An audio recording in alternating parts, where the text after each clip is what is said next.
Hey guys, welcome to the Wild Side, and we are here at Lyndon Baines Johnson Ranch. Former president, of course, took over for President Kennedy after the assassination in Dallas. And behind me, on the ranch, are what are the remains of the descendants of the bison that helped to repopulate the United States. Learn more this week on the Wild Side.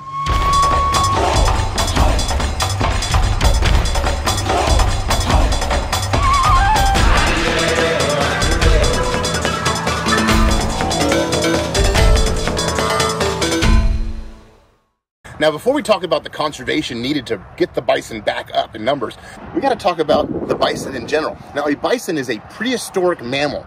These animals have very, very thick fur, which helps them stay safe from snow and ice. Their biggest predators are a pack of wolves or grizzly bear. And of course, the indigenous people did prey upon them back when they had to live off the land that way. This animal also holds a cultural meaning, especially the indigenous folks. When you see a white bison, that was an amazing, miraculous sign. And today, white bison still exist and still pop up and make the news. Now, these grazing mammals, for a male, it's called a bull. Grazing mammals like this, a bull gets about 2,000 pounds. A female, also known as a cow, they only go to about 1,000 pounds. Now, the male bison has this big, giant hump on its back. And the world record for that hump is just over 11 feet tall, from the tip of their hoof on the floor all the way to the top of the hump. 11 feet tall. Imagine that. You're going through the Old West. You're riding your old steed. You're pulling the wagon with the kids yelling, "Are we almost there? Are we almost there? Are we there yet? I'm bored. My iPad's not getting Wi-Fi." Oh, I didn't have that in the Old West. Anyway, you're going through the Old West and you see an 11-foot tall hunk of bison. Holy moly. Those big, powerful heads help to push around other bison, males jostling with those big horns. Of course, it's not an antler. It's a horn. It's hollow. Antlers are bones. They fall off. Anyway, and they use that to move snow to find food or throw off their predators, which again, packs of wolves, grizzly bear, and for the young ones, a cougar could take down a bison. Let's learn more about this cool creature. Hope, can you tell us a little bit about how long bison have been on the planet? Serving the Wild Side bites. Hope this helps.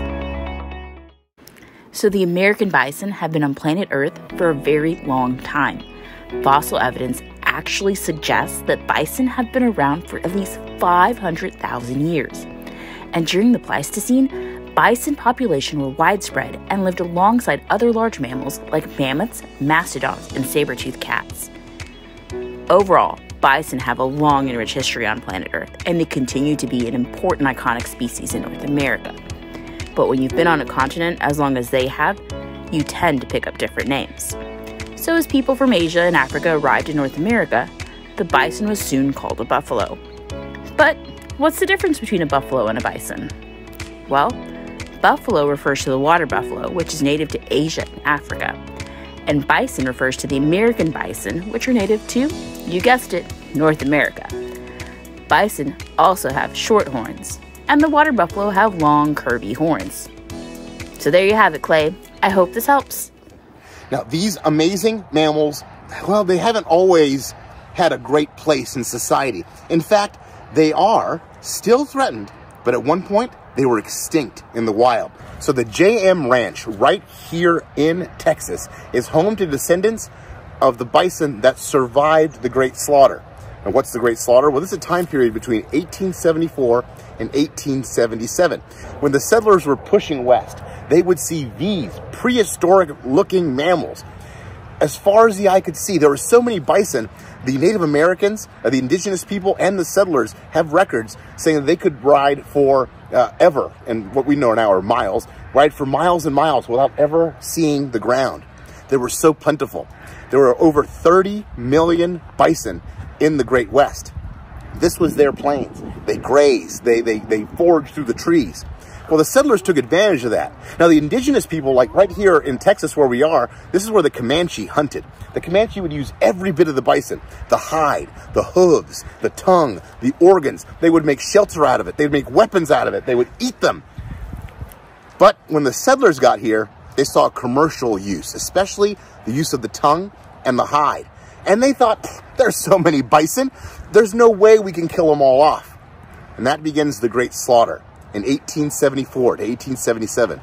And by the time 1878 rolls around, get this, they went from millions, tens of millions of these animals to just over 1,000 left. That's it. That's all. On some private ranches, some protected areas. That's all. Well, the JM Ranch right here where we are, the woman of the ranch, she could see the cries of the baby bison that were left. And she told her husband to take a few in. So he started his own little private herd. Well, from that private herd, they helped to repopulate bison numbers here in the United States. It's still ongoing today. This is now the official national mammal of the United States. That's amazing. But just about 1,000 at the turn of the century. 1900, it was even fewer. Because of private ranch owners and places like Lyndon Baines Johnson Ranch State Park here in Texas, or national parks around the United States, these animals are now thriving, but only in protected areas. This is what conservation is. You're right behind me. This is conservation. A great American animal decimated by our greed and our love for money. Now, these incredible creatures still need your help. You can only find them here in the state of Texas in state parks, in protected areas. Now, of course, every once in a while they break out, but they are only protected in those state parks. You go to Yellowstone, you see them on the side of the road. Please don't, I have a fence here, folks. Don't just walk up to one and try to get a photo. That's a bad idea. Give these mighty mammals their space. They deserve it. Thanks for tuning in to this week's Wild Side, folks. For more information, please visit your state park here in Texas or Google the plight of the bison. And of course, as always, leave me a comment and follow me on all the social media channels as we try to do more of these videos. Until next time, everyone, I have to tell you one joke as we leave. What did the buffalo say to his boy as he left for work? Bye, son. Bye, everybody.